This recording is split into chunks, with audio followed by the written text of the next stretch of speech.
Parkasaurus is a game about building a dinosaur zoo. If you've ever played anything like Theme Park World, Zoo Tycoon, Roller Coaster Tycoon or Eurofighter Tycoon, then you've already got a decent idea of how this game is going to play. Wait, I've made that joke before.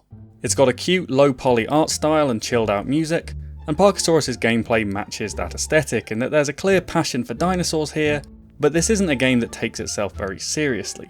If the thought of making a Triceratops wear a fedora for bonus stats causes you to roll your eyes, then Parkasaurus probably isn't the game for you.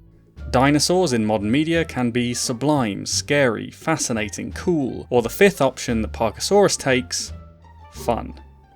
Alright, pros for Parkasaurus. It's about dinosaurs, which I always think is a great theme, because dinosaurs being so different and yet so familiar puts them in this ideal spot where they feel like a grand step beyond modern day animals, but also feel more accessible than something fictional or alien. This was enough for me to be interested when I got the game in early access, especially combined with the cute art style that I would describe as being a sight for sore eyes.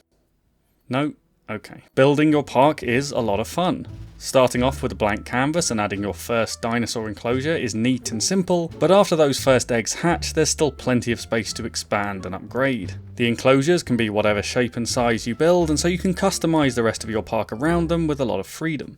And there's a lot more to a good park than just the creatures. Guests have needs that extend beyond just the desire to see dinosaurs in the modern day. And if you want them to stay in your park longer and give you better reviews and ultimately cold hard cash, you'll need to keep them happy and well fed, and give them somewhere to rest their legs every once in a while. If guests are too hungry or too tired or too sick of looking at your ugly park with no decorations anywhere, then they're probably going to want to leave. Why doesn't mine look like that? There's a wide variety of different buildings you can create to achieve these different goals, with a bunch of different shops, decorations, structures, light sources and utilities that you can use to make the perfect park. And that wide range of options gives you the freedom to be creative with your designs and smart with your planning.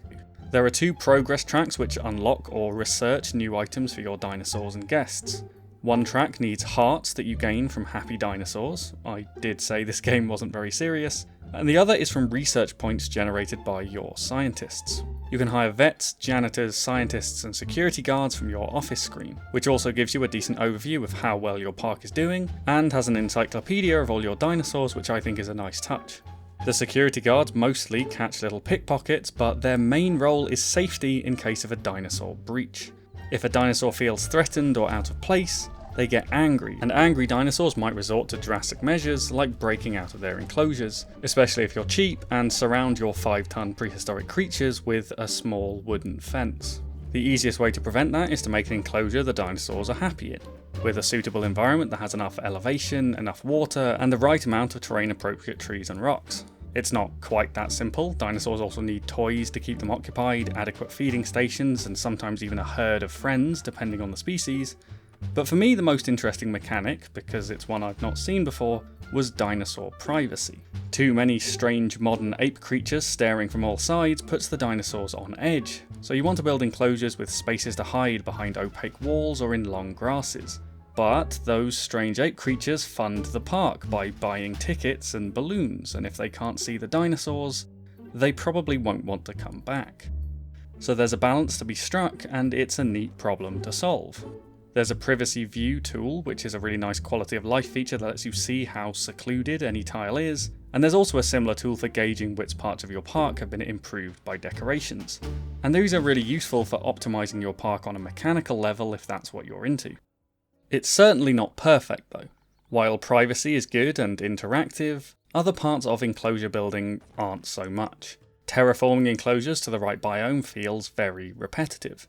Build the shape, fill with grass, sand or mud, keep clicking trees, bushes and rocks until the bars in the bottom right tell you have enough, and every single new exhibit starts with this exact same process.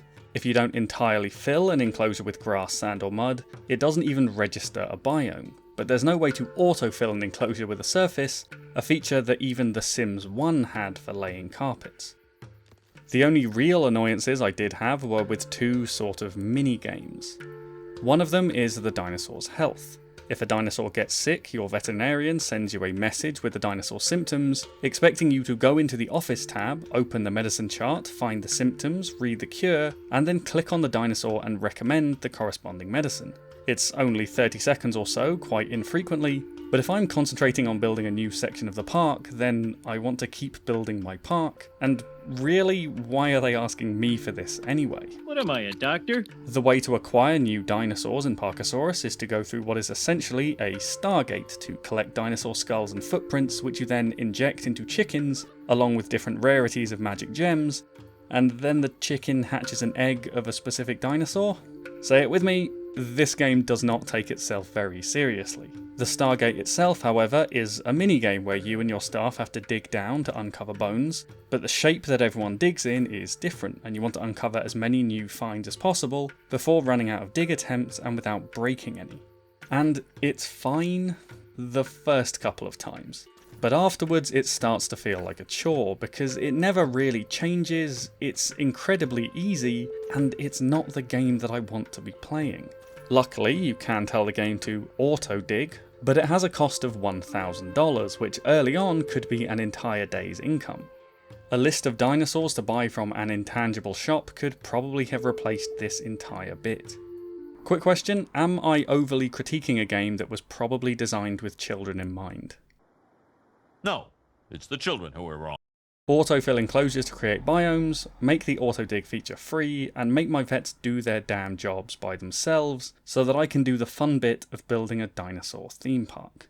I think to sum it up, this game is as much like a classic Zoo Tycoon-esque game as you'd probably expect, with a few interesting new ideas and solid gameplay.